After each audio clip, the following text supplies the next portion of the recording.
인천에서 발생한 이 빌라왕, 건축왕, 전세 사기 피해자가 3명째 극단적인 선택을 한 걸로 추정이 되고 있습니다. 함께 보시죠. 안타까운 상황입니다. 인천의 전세 사기 피해자 30대 여성 A씨가 어제 새벽에 극단적인 선택을 했습니다. 유서를 남겼는데 전세 사기를 당했다. 의지할 부모님도 없다. 다시는 이런 일 없으면 좋겠다. 문 앞에서는 이 수도요금 독촉장도 발견이 됐다고 합니다.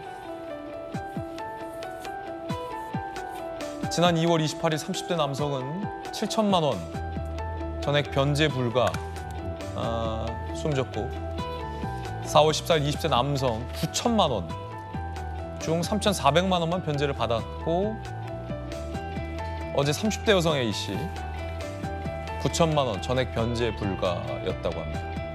벌써 3번째 이 극단적인 죽음입니다.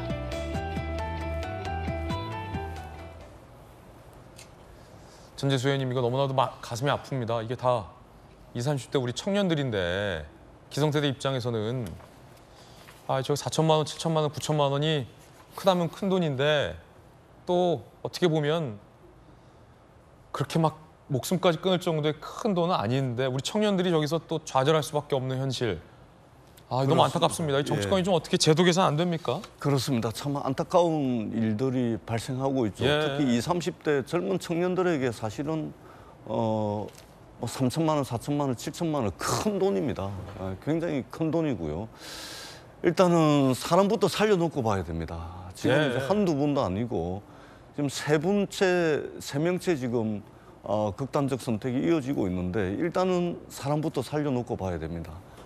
더한 이제 극단적 선택이 발생하지 않도록 이 집중적으로 좀 이게 그 해당 부처에서 좀 관리를 좀 해야 되고 지금 이제 사기를 친 건축왕이 가지고 있던 빌라들이 경매로 넘어가고 있거든요. 네.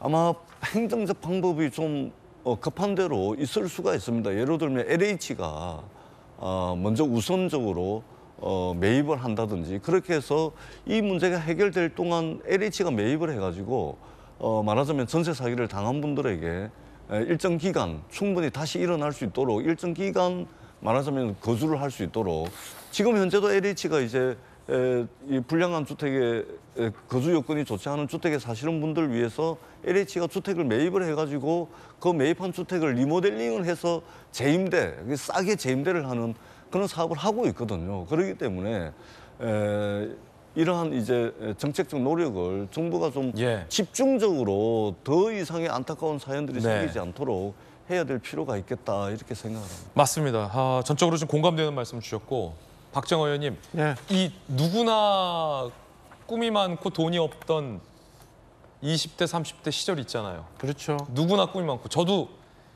전세 살았던 적이 있었는데 초반에 20대 후반, 중후반 때 사회생활 초년생일 때 그 전세 보증금이 모았던 돈에 다였어요. 우리 청년들도 아마 그럴 것 같아요. 특히나 너무 가슴 아픈 게 두 번째 극단적인 선택을 한 20대 청년 같은 경우는 숨지기 전에 엄마에게 2만 원만 보내달라라고 한 사연도 있다라고 하는데 이 큰 돈이에요, 청년들한테는. 근데 변제 불가 판단이 좀 이해가 되지 않습니다, 이게. 우선적으로 좀 세입자들한테 변제가 되면 좋겠는데 그래서 쉽지 않나 봐요. 그래서 좀 안타깝고 쉽지 않은 일이 사실 어디 있어요.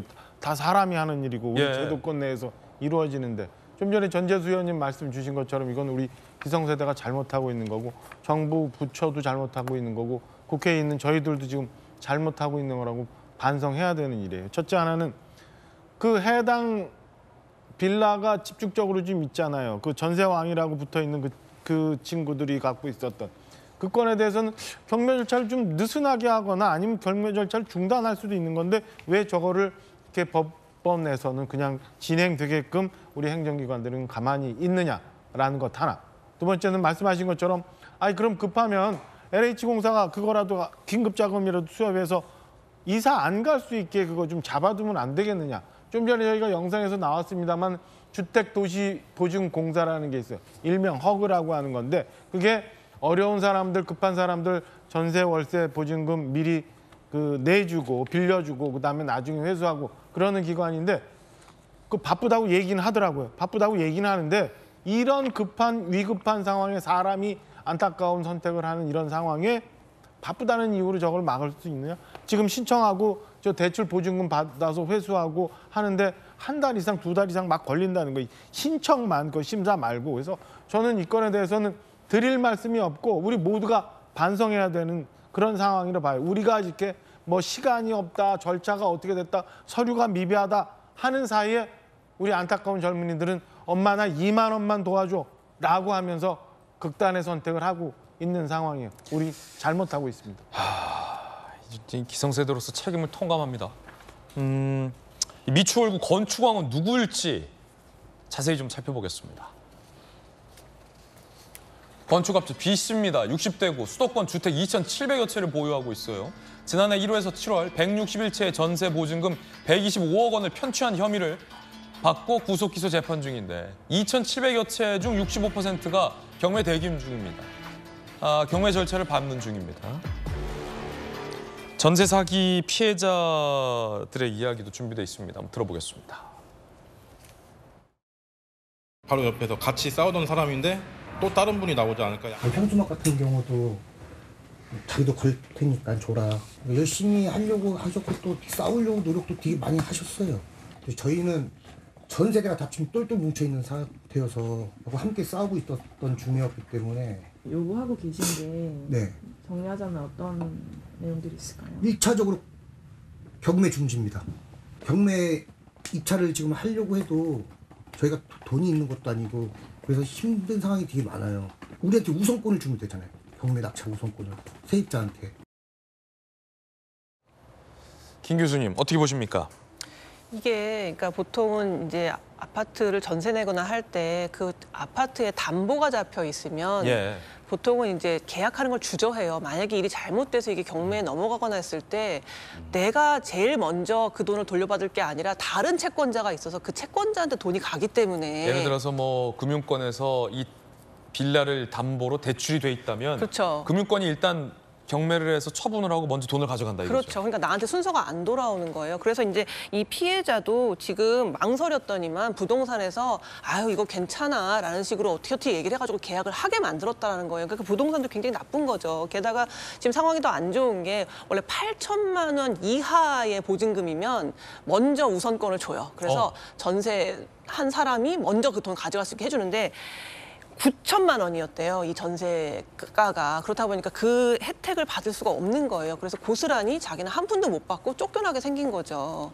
그렇다 보니까 이게 지금 경매에만 넘어가지 않게 해달라. 그리고 이 피해자가 우선적으로 경매에 참여할 수 있게 해달라라는 걸 주장하고 있거든요. 왜냐하면 지금 김수현 교수님 말씀 중에 대통령의 국무회의가 지금 열렸다고 하는데 굉장히 중요한 말이 나올 것 같아요. 들어보시죠, 잠시. 약자 상대 범죄입니다. 이 비극적 사건의 희생자 역시 청년 미래 세대입니다. 정부는 출범 직후부터 전세 사기에 대한 특별 단속을 실시해서 2,000여 명을 검거하였고 전세 사기 피해 예방을 위해 주택임대차 보호법 등 관련 법률 개정을 추진해 왔습니다. 특히 피해자 지원을 위한 전세 피해 지원센터의 설치, 저리 자금과 긴급 거처 지원을 신설했습니다. 그럼에도 불구하고 앞서 체결된 전세 계약서에서 피해자가 계속 발생하고 있어 안타깝습니다. 정부 대책이 현장에서 제대로 작동하고 있는지 점검하고 또 점검해 주시기 바랍니다. 그리고 피해 신고가 없더라도 지원의 사각지대가 없는지 선제적으로 조사하고 찾아가는 지원 서비스를 해주시길 바랍니다. 오늘 국무회의에서는 마약류 전세 사기 피해에 대해서 대통령도 마침 지금 이 시각 강조를 하고 있는 겁니다. 김수현 교수님, 거의 뭐 좀 돌직구쇼 보고 나온 게 아닌가 싶을 정도로 그건 아닐 것이고 지금 대통령도 이 문제 상황에 대해 심각하게 인지하고 있다는 겁니다. 이거 사회적 문제예요. 그렇죠. 이런 게 바로 민생 이슈죠. 그리고 여러 사회에 다양한 문제들이 있고 누구나 자기 문제를 먼저 해결해달라고 이제 요청을 하지만 가장 중요한 거는 사람이 자기 목숨을 끊기 시작한다는 거는 굉장히 안 좋은 사인이거든요. 예. 정말 문제가 심각하다는 거예요. 그래서 아마 대통령도 정치권이 이렇게 정신없이 싸우는 이 와중에 가장 중요한 건 사실 이런 민생 이슈다라고 생각해서 일부러 저렇게 국무회의에서 이제 언급을 하신 게 아닌가 싶습니다. 아까 언급하신 그 제도 때문에 1,000만 원이 그 제도 기준에 미달해서 변제를 못 받고 극단적 선택을 했다면 이건 제도의 문제 아니에요? 그렇죠. 그런 것들을 이제 국회의원들이 이런 걸 바로 치열하게 논의해서 법을 바꿔야 되는 거거든요. 근데 그런 것들이 실종되어 있는 상황이다 보니까 지금 뭐 여당 야당 싸울 게 아니라 또 대통령실도 싸울 게 아니라 이제 이런 문제를 어떻게 해결할 거냐를 법 잘 아시고 또 전문가 많은 국회의원 그룹에서 좀 만들어 주시기를 예. 바랍니다. 오늘 또 마침 또 여야를 대표하는 뭐 실력파 국회의원 두 분, 박정아 의원, 전재수 의원 오셨고 두 분이 함께 머리 맞대겠다고 돌직구쇼에서부터 말씀하셨으니까 우리 뭐 돌직구쇼 소속 의원들부터라도 여야가 좀 함께 머리 맞대서 전세 사기 피해로 우리 청년들이 더 이상 이런 고민, 아픔, 극단적 선택하는 일이 없도록 이 땅에서 전세 사기 피해자들이 극단적 선택하는 일이 없도록 대책을 모아주시길 촉구드립니다.